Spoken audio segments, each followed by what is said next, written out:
एक तीसरी चीज समझे, बड़ी मशहूर हदीस है, मुहद्दिसीन किराम ने इसको बहुत अपनी अपनी किताबों के अंदर लिखा है। हदीस जिब्रील के नाम से मशहूर है। मैं उसका आखिरी का छोटा सा टुकड़ा पढ़ता हूं। जिब्रील अमीन आए, जिब्रील अमीन आए और घुटनों से घुटने मिलाकर अल्लाह के नबी सल्लल्लाहु अलैहि वसल्लम के सामने बैठ गए। बाद रिवायतों के अंदर आता है कि उन्होंने अपने हाथों को अपनी रानों पे रखा, और बाद रिवायतों के अंदर आता है कि नबी के रानों के ऊपर उन्होंने अपने हाथ को रखा और कई सवाल किए। उन कई सवालों में से एक सवाल उन्होंने ये भी किया कि मतस्सा, अल्लाह के नबी मुझे ये बता दीजिए कि कयामत कब आएगी, कयामत कब आएगी। अल्लाह के नबी जवाब देते हैं, मल मसूलो अनहा बिआलम मिनस साइल, ओ सवाल करने वाले, जो तू मुझसे सवाल कर रहा है, कयामत के बारे में जितनी जानकारी तुझे है उतनी ही जानकारी मुझे है। मैं तुझसे ज्यादा नहीं जानता, जितना इल्म तेरे पास में उतना इल्म मेरे पास में। मल मसूलो अनहा बिआलम मिनस साइल, मैं तुझसे ज्यादा नहीं जानता। कयामत कब आएगी मुझे नहीं पता। अच्छा, फिर सवाल किया जिब्रील अमीन ने, अन अशरातिहा अन अमारातिहा, अलग अलग अल्फाज हैं हदीसों के अंदर। अल्लाह के नबी अगर कयामत के बारे में नहीं तो कम से कम कयामत की निशानियों के बारे में तो बता दीजिए कि कयामत की निशानियां क्या हैं। अल्लाह के नबी सल्लल्लाहु अलैहि वसल्लम बयान फरमाते हैं, पहली निशानी नबी सल्लल्लाहु अलैहि वसल्लम ने बयान फरमाई, इज़ा वलदतिल अमतु रब्बतहा, पहली निशानी ये है कयामत आने की निशानियों में से अल्लाह के नबी बयान फरमा रहे हैं, इज़ा वलदतिल अमतु रब्बतहा, जब लौंडी अपने मालिक को जनेगी, जब लौंडी अपने मालिक को पैदा करेगी, जब लौंडी अपने मालिक को जनेगी, ये पहली निशानी है। अब आप कह रहे होंगे ये क्या बता दिया, लौंडी मालिक को जनेगी? तर्जमा तो यही है, मफहूम इसका बहुत बयान किया गया। जो पढ़ने वाले तलबा यहां बैठे हैं और जिन्होंने ये हदीस पढ़ी होगी उनको मालूम होगा, इसके मफहूम बहुत बयान किए गए हैं कि ऐसा होगा तो ऐसा होगा, ऐसा होगा तो ऐसा होगा। समझने के लिए इसको बिल्कुल आसान तरीके से मैं ये समझा देता हूं कि इसका मफहूम ये है कि कयामत की निशानियों में से एक निशानी ये है कि औलादें नाफरमान हो जाएंगी, औलादें नाफरमान हो जाएंगी। जब औलादें नाफरमान हो जाएं, माँ बाप का कहना ना माने, माँ बाप की बात घर के अंदर ना चले, औलादें नाफरमानी करने लगे तो समझ लेना कि कयामत आने वाली है। इज़ा वलदतिल अमतु रब्बतहा, औलादें नाफरमान हो जाएंगी। मेरे भाइयों, आज घर घर का मसला ये है, कौन सा ऐसा घर मौजूद है जिस घर के अंदर औलादें नाफरमान नहीं है, माँ बाप का कहना पूरे तरीके से मानती है, माँ बाप उनको जो भी कहते हैं बच्चे वही बात मान लेते हैं। कौन सा ऐसा घराना है, कौन से ऐसे माँ बाप हैं, कौन से ऐसे लोग हैं? आज इतने बड़े मजमे के अंदर कोई एक आदमी भी ऐसा नहीं होगा जो ये कह दे कि मेरे बच्चे भी वही करते हैं और मेरी बच्चियां भी वही करती हैं जिनके बारे में उनसे कह देते हैं। मेरी एक बात को भी वो नहीं ठुकराते। घर घर का मसला बना हुआ है। कितने लोग तो दुआएं कराने के लिए आते हैं, मौलाना बच्चे पे दम करते, कहना नहीं मानता। मौलाना घर पे चले देखें क्या मामला है, समझा दे जरा बच्चे को, मेरी तो सुनता नहीं, शायद आपकी मान ले। कभी कभी मैं भी कह देता हूं, अरे मेरी क्या सुनते, मेरी सुनते तो सुधर ना जाते सारे के सारे। मैं भी तो समझा ही रहा हूं और क्या कर रहा हूं, काम तो समझाने का मेरा भी है। कहा नहीं मौलाना समझाएं इसको, घर घर का मसला है। आज घरों में देखो औलादों का मामला क्या है। ये माँ बाप जो कितनी बड़ी अल्लाह की नेमत है, दुनिया में तुम्हें लाने का जरिया यही है, दुनिया में तुम्हें जो वजूद मिला है उस वजूद को बख्शने का जरिया तो यही माँ बाप है। अगर ये ना होते तुम ना होते, ये बिल्कुल हकीकत है। इनकी वजह से तुम हो, इनकी वजह से तुम दुनिया के अंदर आए हो। तो ये माँ बाप जो तुम्हें दुनिया के अंदर लाए, लेकिन घरों का मामला देखें, औलादों के नाफरमानी का मामला देखें कितना ज्यादा आगे बढ़ चुका है। औलादों की नाफरमानी कितनी ज्यादा, हद से ज्यादा आगे बढ़ चुकी है। आज घरों के अंदर लड़ाइयां होती हैं। एक बाप है, बूढ़ा बाप है, एक जवान उसका बेटा है, अभी उसको डांट रहा है, डांटने के साथ में झिड़क रहा है, झिड़कने के साथ में गालियां दे रहा है, गालियों के साथ में मार रहा है, और मारने के साथ में घरों से धक्का देकर भी माँ बाप को निकाल दिया जाता है। बताओ मेरे भाइयों, ऐसे हालात इस दुनिया के अंदर हैं कि नहीं? आपने अपने मोहल्लों के अंदर देखे होंगे, हो सकता है किसी ने अपने खानदान में देखे हो, लेकिन समाज में बेइज्जती ना हो जाए इसलिए वो चुप हो। लेकिन मामला यही है, कितनी बार ऐसा देखा गया कि जवान बेटे को गुस्सा आ गया। गौर से सुनना मेरे भाइयों, जवान बेटे को गुस्सा आ गया, जवान बेटा है, गुस्सा कर रहा है, जवान बेटे को गुस्सा आ रहा है, और जवान बेटा चीख रहा है, घर के अंदर चिल्ला रहा है, और उसी के सामने उसका बूढ़ा बाप खड़ा हुआ डर की वजह से थर थर कांप रहा है। इस तरीके के हालात भी लोगों ने अपने सामने देखे। बेटा चीख चीख के, चिल्ला चिल्ला के उस पर चल चल दौड़ रहा है, और बूढ़ा बाप खड़ा खड़ा डर की वजह से रो रहा है और थर थर कांप रहा है। इस तरीके का मामला भी हमारे घरों के अंदर देखा जा रहा है। अल्लाह के नबी फरमाते हैं, इज़ा वलदतिल अमतु रब्बतहा, जब औलादे नाफरमान हो जाएं तो समझ लेना यह कयामत की निशानी है।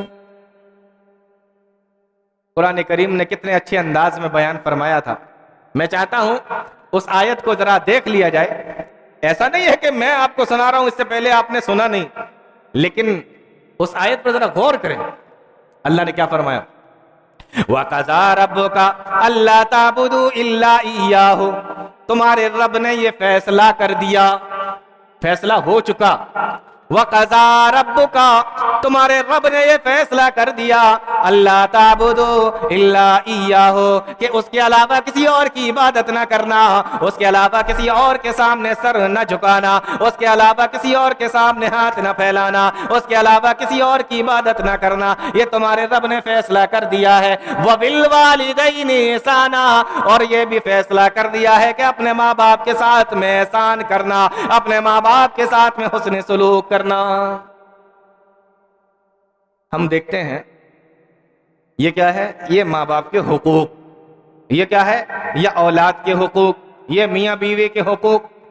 लेकिन कुरान के अंदर आप देखें, जहां जहां माँ बाप का जिक्र आएगा लफ्ज एहसान आएगा। एहसान क्या है? ये हुकूक से भी आगे बढ़कर होता है, हुकूक से भी आगे बढ़कर होता है एहसान। मैं आपको आसान अल्फाजों में समझाता हूं।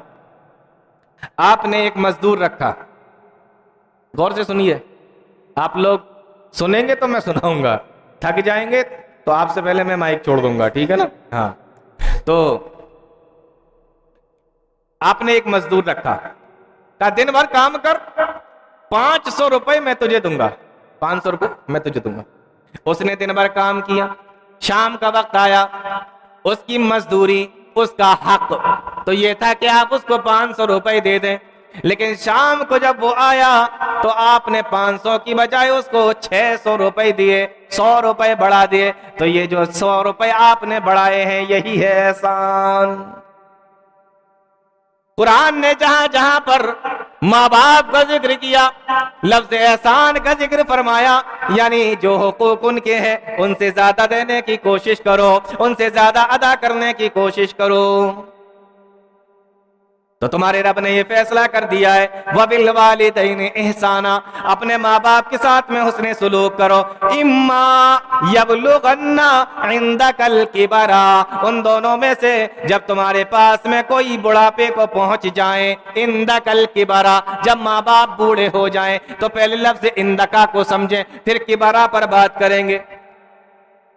इंदकल किबरा, तेरे पास बुढ़ापे को पहुंच जाए, ये नहीं कहा माअकल किबरा, तेरे साथ बुढ़ापे को पहुंच जाए, क्योंकि साथ तो नहीं पहुंच सकते, तेरे पास बुढ़ापे को पहुंच जाए।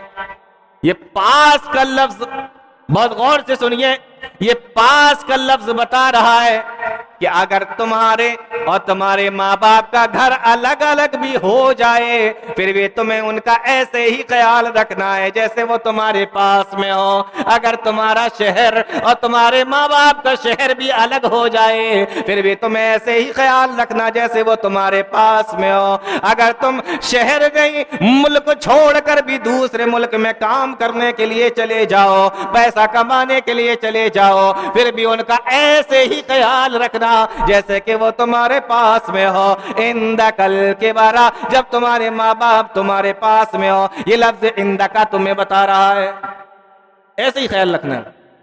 और किबारा बुढ़ापे का जिक्र फरमाया। बुढ़ापे का क्यों जिक्र फरमाया? इसलिए कि अगर वो जवान होंगे तो अपना ख्याल खुद रख लेंगे, और आप जब आनाकानी करने की कोशिश करेंगे तो जूता भी उनका रखा हुआ है और हाथ के अंदर भी उनके ताकत मौजूद है, वो तुम्हें मार कर भी सीधा कर सकते हैं। लेकिन जब बुढ़ापा आता है तो बदन के अंदर कमजोरी आ जाती है, मिजाज के अंदर चिड़चिड़ापन आ जाता है और बदन लाकर और कमजोर हो जाता है। जब वो जवानी में थे तो कमाया करते थे, तुम्हें खिलाया करते थे, लेकिन आज जब तुम कमा रहे हो और वो बूढ़े हो गए, कमा नहीं सकते हैं, तो तुम्हें उनका ख्याल रखना है। इसलिए किबरा का लफ्ज ला के बता दिया कि उनके बुढ़ापे में उनका खास तौर से ख्याल रखो।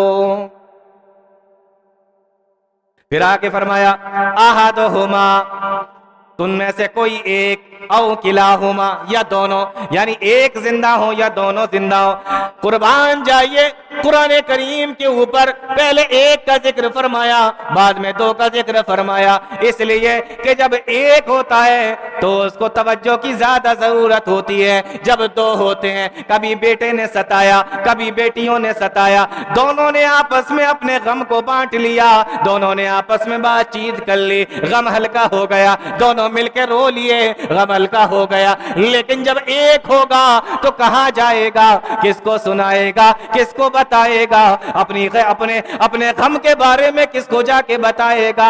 इसलिए पहले फरमाया अहदुहुमा, जब वो एक रह जाए तब तो तुम्हें उनका बहुत ख्याल रखना है। औ किलाहुमा, जब वो दो हो तब भी तुम्हें उनका ख्याल रखना है। अहदुहुमा औ किलाहुमा, जब एक हो या दोनों हो तो तुम्हें उनका ख्याल रखना है। फिर आगे फरमाया फला तकुल लहुमा उफ्फिन, उनके सामने उफ भी न कहो। क्या कहा? उनके सामने बोलो उफ, उफ भी न कहो। मैंने उफ का तर्जमा किया नहीं, उफ को उफी का, लेकिन आप अंदाजा करें अल्लाह ताला ने किस तरीके से माँ बाप का ख्याल रखने का हुक्म दिया है कि लफ्ज भी ऐसा इस्तेमाल किया, लफ्ज भी ऐसा इस्तेमाल किया कि लफ्ज उफ मैंने कहा और आप समझ गए, उसका तर्जमा करने की भी जरूरत नहीं पड़ी है। फला तकुल लहुमा उफ्फिन, उनके सामने उफ भी न कहो। ठीक है ना? अब जो बात बताने जा रहा हूं बहुत गौर से सुनिए। अगर आप इसको गौर से सुनेंगे ना तबीयत खुश हो जाएगी आपकी। अलिफ से लेकर या तक 29 हरूफ होते हैं। अलिफ से लेकर या तक अरबी में अलिफ से लेकर या तक अरबी में 29 हरूफ होते हैं।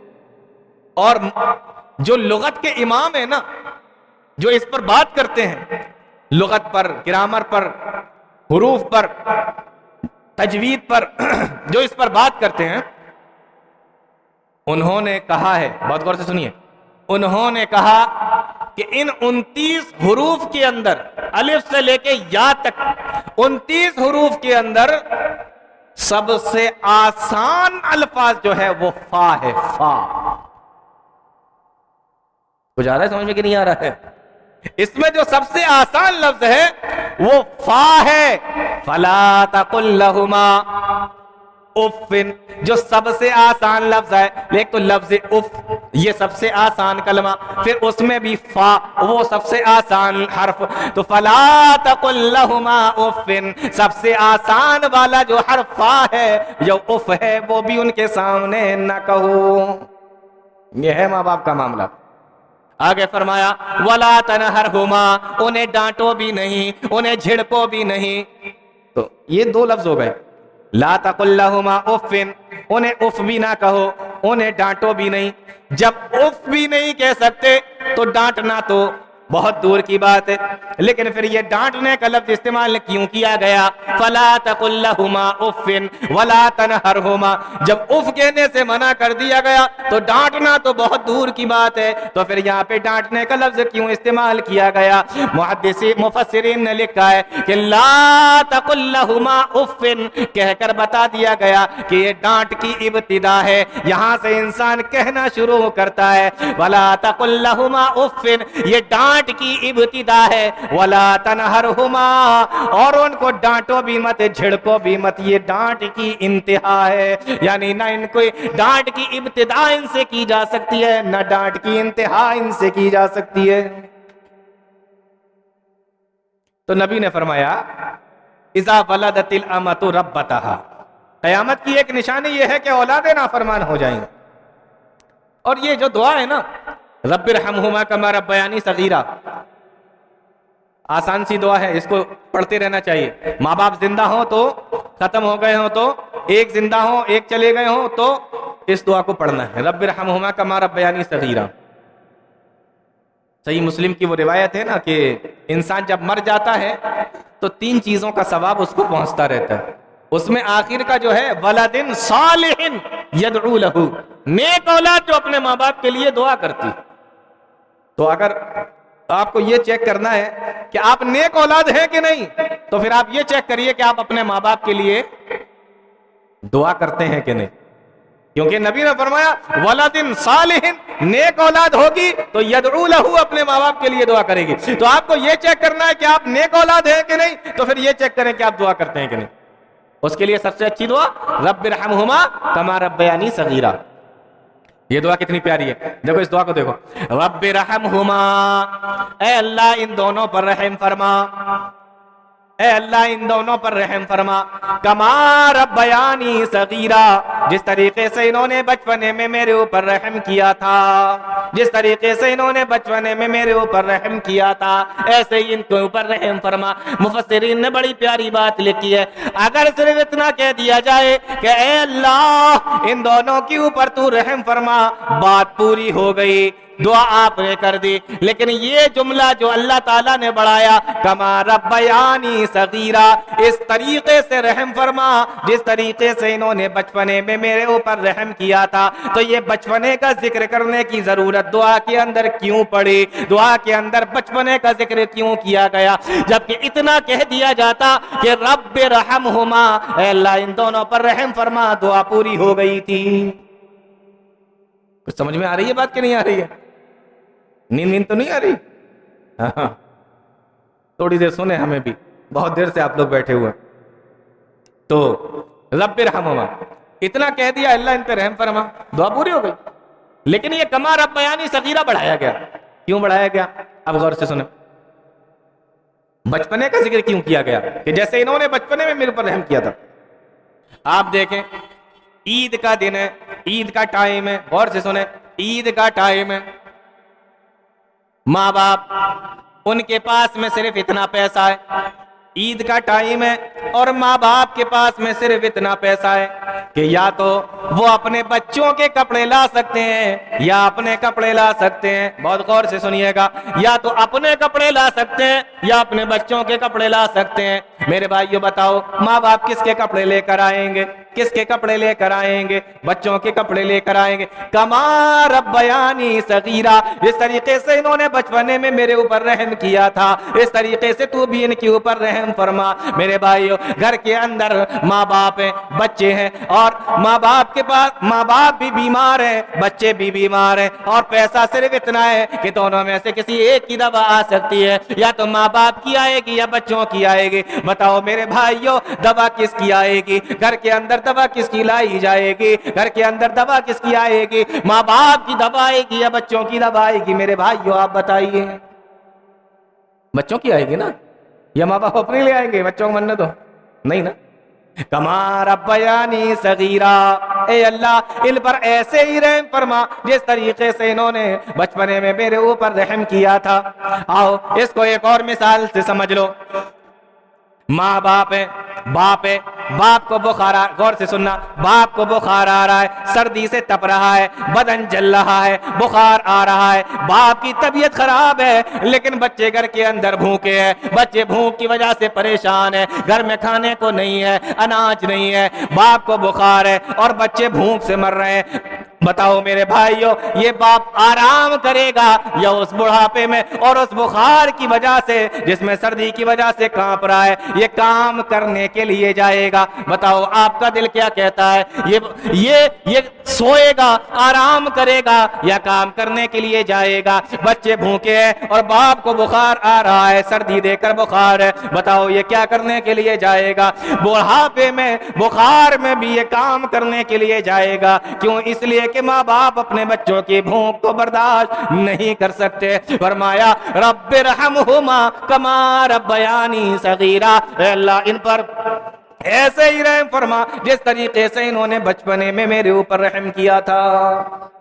अभी समझ में आया कि ये बचपने का जिक्र खास तौर से क्यों किया गया है?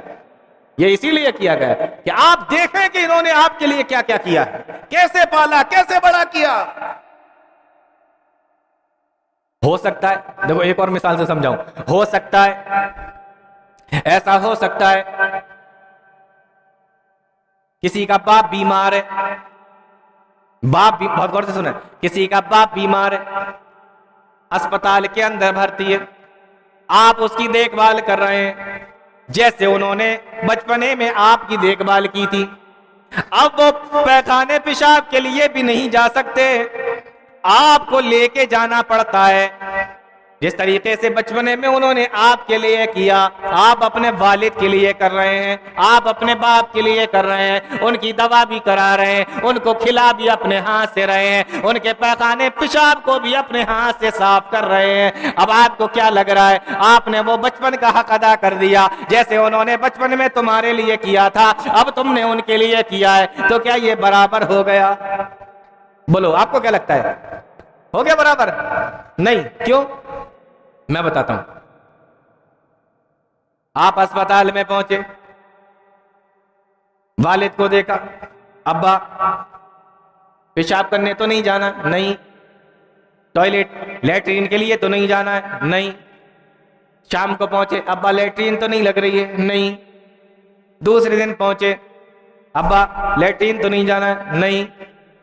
इधर जब 1-2 दिन तक बाप को पैखाना नहीं लगा, चाहे दवा खाने की वजह से या खाना कम खाने की वजह से, आपने कहा ठीक है, जो हमें टॉयलेट साफ करना पड़ती थी, जो हमें पैखाना साफ करना पड़ता था, उससे तो कम से कम बच गए, चलो ठीक है। आप काम तो कर रहे हैं, लेकिन 1-2 दिन तक जब उनको लैट्रीन नहीं आई, आपको लगा कि चलो ठीक है, जब आएगी तब साफ कर देंगे। लेकिन फिर से आप उल्टा जाइए और रिवर्स में जाइए। जब 1-2 दिन तक आपको लैट्रीन नहीं आती थी, बाप भी आपका पेट दबा के देख रहा है कि पेट में कोई तकलीफ तो नहीं है, माँ भी आपका पेट दबा के देख रही है कि पेट में कोई तकलीफ तो नहीं है। और जब देखा कि 1 दिन तक 2 दिन तक बच्चे ने पैखाना नहीं किया, तो लेके डॉक्टर की यहाँ भागे, डॉक्टर साहब मेरे बच्चे को देखो, इसको लैट्रीन नहीं हो रही है, यहाँ नहीं हो रही है। तो आप कह रहे हैं कि चलो ठीक है, साफ करने से बच गए। वहां नहीं हो रही है तो माँ बाप डॉक्टर के पास लेके भाग रहे हैं कि मेरे बच्चे को कुछ हो तो नहीं गया है। इसलिए अल्लाह फरमाता है रब्बिरहमहुमा कमा रब्बयानी सगीरा। अल्लाह फरमाता है कि ये दुआ किया करो, रब्बिरहमहुमा कमा रब्बयानी सगीरा, अल्लाह इन दोनों पर ऐसे ही रहम फरमा जिस तरीके से तूने बचपन, जिस तरीके से इन्होंने बचपने में हमारे ऊपर रहम किया था। जी, तो पहली निशानी इज़ा वलदतिल अमतु रब्बतहा, औलाद नाफरमान हो जाए। ये प्यारे नबी सल्लल्लाहु अलैहि वसल्लम, इस ताल्लुक से बहुत बात की जा सकती है, लेकिन मैं अभी इसको यहीं पर रोकने की कोशिश करता हूं। या एक हदीस और इसी पर सुन लेते हैं, फिर बात आगे बढ़ाएंगे। प्यारे नबी फरमाते हैं, जा रजुलुन इलन नबी सल्लल्लाहु अलैहि वसल्लम, एक आदमी अल्लाह के नबी सल्लल्लाहु अलैहि वसल्लम के पास में आया, फकाला या रसूल अल्लाह इन्नी असबतु ज़ंबन अज़ीमा, अल्लाह के नबी मुझसे एक बहुत बड़ा गुनाह हो गया है। आकर कहता है अल्लाह के नबी मुझसे बहुत बड़ा गुनाह हो गया। कौन सा गुनाह हुआ था? हदीसों में कोई जिक्र नहीं। साहबा इकराम तो छोटे गुनाह को भी बड़ा गुनाह समझते थे, छोटे गुनाह को भी वो बड़ा गुनाह समझते थे। हम लोग तो नाक पे मक्खी बैठी और हाथ से इशारा किया उड़ गया, हम तो वो बड़े गुनाहों को भी इतना हल्का समझते हैं। फरमाया अल्लाह के नबी इन्नी असबतु ज़ंबन अज़ीमा, अल्लाह के नबी मुझसे बहुत बड़ा गुनाह हो गया है, क्या मेरी तौबा कबूल हो सकती है? मैं तौबा करने के लिए क्या करूं, क्या पढ़ूं, क्या मुझे करना पड़ेगा? अल्लाह के नबी सल्लल्लाहु अलैहि वसल्लम ने उससे जो सवाल किया, हल्लका मिन उम्मिन, हल्लका मिन उम्मिन, ओ सहाबी ये बताओ क्या तुम्हारी माँ जिंदा है? क्या तुम्हारी माँ जिंदा है? हल्लका मिन उम्मिन, क्या तुम्हारी माँ जिंदा है? साहबी रसूल कहते हैं कि ला, अल्लाह के नबी नहीं नहीं, माँ का तो कब का इंतकाल हो चुका है, माँ तो कब की खत्म हो चुकी है। प्यारे नबी ने फरमाया हल्लका मिन खालतिन, फिर ये बताओ क्या तुम्हारी खाला जिंदा है? क्या तुम्हारी खाला मौजूद है? फरमाया काला नाम, हाँ मेरी खाला जिंदा है। अल्लाह के नबी फरमाते हैं फबिर रहा, जाओ अपनी खाला के साथ में हुस्न सुलूक करो, अपनी खाला के साथ में नेक सुलूक करो, अल्लाह ताला तुम्हारे गुनाहों को माफ कर देगा, अल्लाह तुम्हारी खताओं को मिटा देगा।